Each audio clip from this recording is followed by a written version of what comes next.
In this episode, we will be discussing child rights and effective negative consequences. So let's begin.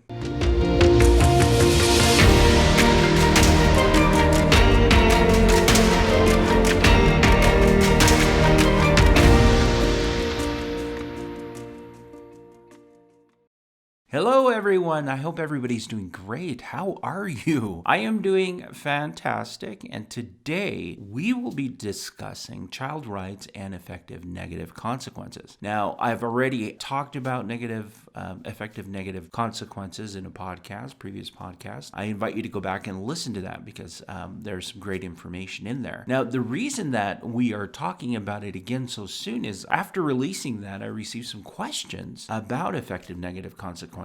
And during the discussion with one of the free coaching sessions that we offer here at Smarter Parenting, and if you haven't signed up, please do. One of the questions that I had from a mother was, well, my child, I want to use food as a consequence for my child's misbehavior. And so that started this conversation about child rights, what your child is entitled to, and what they absolutely need to thrive and survive and to be well, and also how do we implement consequences that are effective that do not violate what your child actually has a right to. That discussion actually was a fascinating discussion, and because the question was asked, obviously there's going to be more parents that are asking the same question, like what is an effective negative consequence, and I do need to respect my child's rights. So first off, what I do want to explain is that children are humans, and because they are humans, and this is logical, they have certain rights.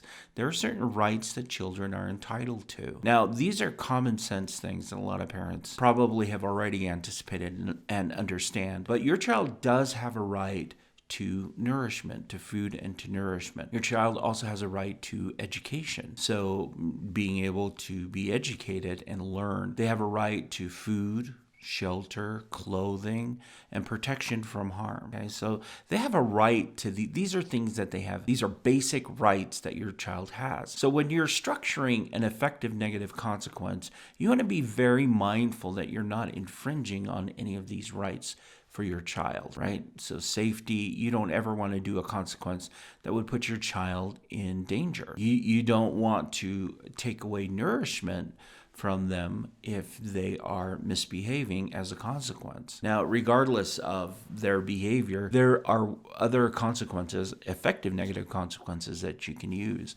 Now, with the mother that I was discussing this issue with, her idea was they're not going to do their chores and clean the kitchen and set the table, then they're not going to have dinner. Now, during our coaching session, we started to discuss child rights and what the child is entitled to, and they are absolutely entitled to nourishment. If your child is malnourished, then that is definitely an issue. That would bring in other people to remove your child from your care, because you as a parent need to be sure that your child is receiving nourishment. The mother then discussed, well, it's just one meal, it's not going to be a big deal. Again, I'm like, well, let's explore some other options. Let's explore something else other than taking away something that may possibly be on the border of what your child absolutely has a right to, which is nutritious food. So we came up with the idea that instead of taking away a dinner, that we would take away a dessert. A dessert, for example, like ice cream. That's not nourishment, really. I mean, for me it is. I love ice cream. In fact, mint chocolate chip is my favorite. Love it. But it's not nourishing food, and it's not one that sustains life. So we agreed that, she would actually have a dessert ready for the child if they're able to complete what she's asking them to do. And instead of taking away dinner, we would take away the dessert, which is something that's extra. Now, that probably sounds like it makes a lot of sense to a lot of parents. At least it makes a lot of sense to me to do something more like that doesn't infringe on a child's right. So when you are structuring your effective negative consequences, keep in mind that you are not going to move in the areas of infringing on your child's rights, but there are creative ways that you can do it. You would never, ever put your child in harm. Now, the beauty of the teaching family model, which is what we use on Smarter Parenting, and the skills that we teach, these are all focused on building relationships. And this is where I think it's super important for parents to understand you can establish a consequence that actually creates a divide between you and your child. If you're not careful, consequences can actually rip your relationship apart. And so consequences can either help you in teaching your child a new behavior, or it can cause a division. We want to focus on being respectful of children and their rights and letting them know that they have those rights, and also implementing consequences that will be effective. Now, we're talking a lot about consequences. I will tell you 100% of the time that if you're able to approach a situation on the positive side of it, that you're going to be far more effective. Positive reward and a focus on a positive reward is more powerful to change a child's behavior than an effective negative consequence. So I have actually given you permission to look at positive ways that we can reinforce the behavior rather than delving into the negative. That's going to take a lot of introspection on the part of you as a parent. Are you approaching problems from a positive or a negative? I will tell you, implementing consequences is one of those things that a lot of parents struggle with, because we're trying to balance those 5 elements that we've talked about. And if you haven't listened to the podcast, go back and listen to it. But there are 5 elements that make effective consequences powerful and work, right? So we're balancing those. We're also trying to be sure that our child's needs are being met. We're not infringing upon any of their right? And so we're thinking, but why not flip that and actually focus on the positive? What are the positive things that they would be able to get from a certain behavior, rather than what are the consequences if they don't follow through with the behavior or for the negative behavior? So we're focusing on what the child should do, not on what the child shouldn't do, and the consequences that lead up to it. So I'm going to give some examples of some areas where you can think about what an effective negative consequence could be and possibly work. But on the flip side, this also works for effective positive reward. So you can use more time to do something your child likes, either limiting the time, which would be an effective negative consequence, or actually allowing more time, which would be a positive reward. Time. And then some of the additional things, like, for example, desserts, those are not mandatory. It's not vital for nutrition. You need to provide them with that. You have to give them education. You have to give them love. A supportive environment. You need to be there for your child. These are the things that are child rights. These are things that would keep a government agency from coming into your home and saying, we need to remove this child because you're not meeting the basic rights this child has, or the needs that this child has. Keep in mind those things, but pay attention to time. Allowing your child more time to do something for a positive behavior, or limiting the time. The ultimate goal of effective positive rewards and effective negative consequences is that we are actually teaching to our child. We're teaching them to shape the behavior. Don't get so caught up on the behavior itself as the idea that we are trying to teach them a new way of being and a new way of behaving.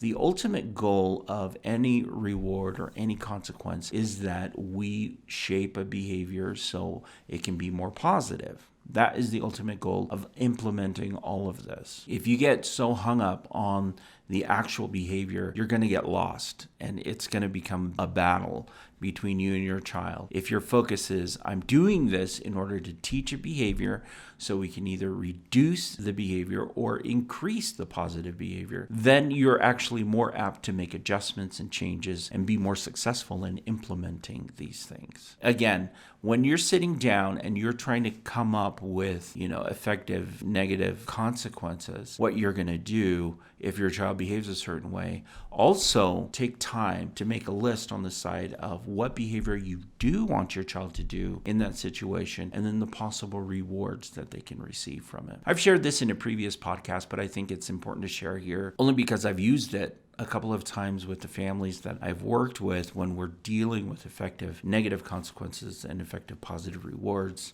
And it's proven to be very helpful and very powerful for the families. In this what we do is we actually take a sheet of paper and the parent will write down the behavior that they would like. And then we have the child actually fill in 3 or 4 positive rewards that they can receive following the 5 elements that make effective positive rewards work. So if, say for example, the mother wants the child to attend school every day for a week, then we put that at the top, and then the child chooses rewards. Now, for an older child, it'd be like, well, at the end of the week, if I can do this, then I will have free time with friends. I'll be able to play my video games uninterrupted. Video games, that's another one that's not essential for living. So you can use that as effective negative consequence or effective positive reward. Anyways, so the child can list down 3 or 4 positive rewards they can receive if they follow that behavior.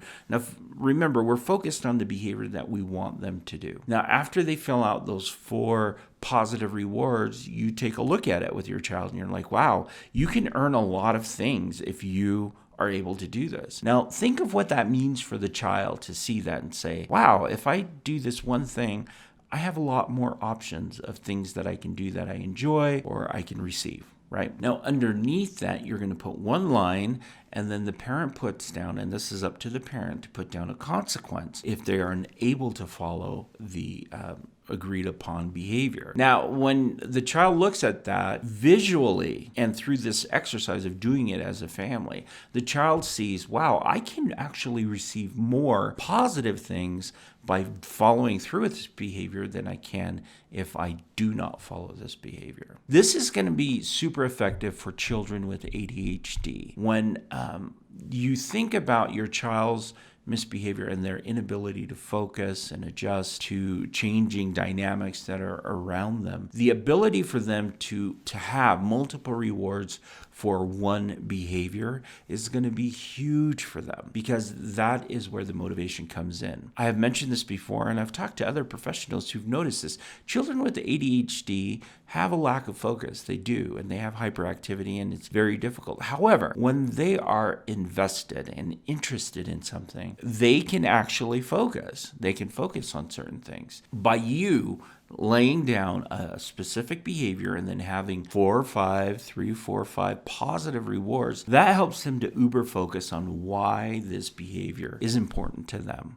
It is. Now, once you actually fill out this form with your child, then you both sign it and you agree to everything that is on it. For younger children, I would say do the positive behavior per day, because you want to reward them immediately and you want to, provide the consequence immediately. For older children, you could do up to a week. Depending on your child, you're going to know what you need to do that. So that is one way that we start to implement that, and that I've used with families in working with them to establish positive rewards and effective negative consequences by actually focusing more on the positive. Now, in doing this, I am always mindful of the child's rights. We're not taking away anything that they absolutely have a right to, which is nourishment, food, shelter, clothing, education, safety. I mean, all those things we have to be sure that they are receiving.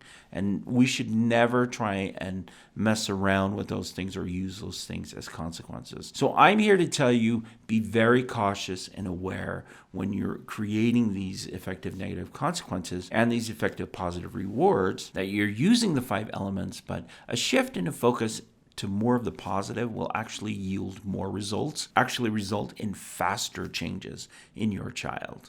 This is why I feel so passionate about the teaching family model. It's because these skills are really meant to build relationships with your children. It's meant to teach to your children. And it's this idea that, hey, we can work on this together and we're not going to get hung up on specific behaviors, but we're going to work through these behaviors to improve your happiness and your ability to function as a child and as you become an adult. It was a great conversation I had with the mother about what we could implement as a consequence when we decided to use desserts, because desserts, that's not nourishment. So we used that. She reported later, yeah, it was effective. They were able to do that. Now, notice how we use something smaller rather than something huge. And if you watch the video on effective negative consequences, you're gonna learn that we're only seeking to teach to our child. We're not looking to provide these huge consequences that are punishing both to the child and to the parent. We're actually trying to use consequences that will teach. We want to teach. We want to help a child understand what they need to do, how they need to do it, and why they need to do it. That's it for me for this week, but I hope you take into consideration child rights, keep those in mind. Also keep in mind how to structure some effective consequences, and how to actually probably focus more on the positive. That actually is going to be where most of the power is. I suggest that you use that technique with your child to focus on the positive behaviors and also rewards that they can receive. Now, I do need to make this disclaimer in this whole process. The child does not receive all of those rewards. They can only choose one of those rewards. Okay, only one. So it's not like they're going to receive all 5 rewards that they write down. No, they can only choose one of those, and it has to be pre-approved and pre-agreed upon by you and your child as you sign the contract. You have some say in this. You have some say as a parent to say, no, that's too big. No, we can't do that, but let's try something else. Play with it. This is where the artistic side of using these skills comes in. You as a parent are going to have to shape this and help your child learn these things, these concepts, but you're going to be able to do that because you know your child. You absolutely know your child. Now, this is also a plug for you to call in. If you have questions about this, call in, set up a 15-minute free consultation. We can have a free mini session for 15 minutes. You sign up on the Smarter Parenting website and you can ask me any question and I will answer it. And we will work through it. And if I don't know the answer, there's so many agencies around the world using this exact model of shaping behaviors. We can access and work through and find answers that you will need. However, I'll be honest with you. I've worked with so many families throughout the years. I most likely will know exactly what you will need. So, but of course, I'm always learning. You're always learning. And that's the beauty of this. Go ahead, jump over to the Smarter Parenting website and sign up for a free 15-minute coaching session. And I would be happy and excited to talk to you about what we can do to help you and your child. That's it for me, and I'll see you again next time. All right, bye.